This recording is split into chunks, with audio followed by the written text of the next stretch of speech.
Hello, I show you how to hard reset on Huawei U3. Turn off the phone.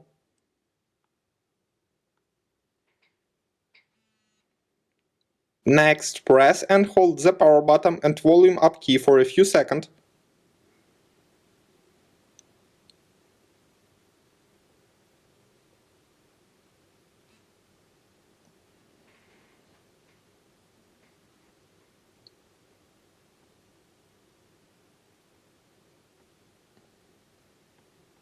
Now use volume key and power button to select factory reset.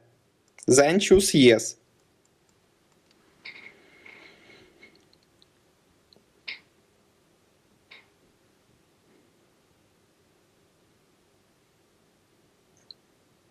Finally click the power button.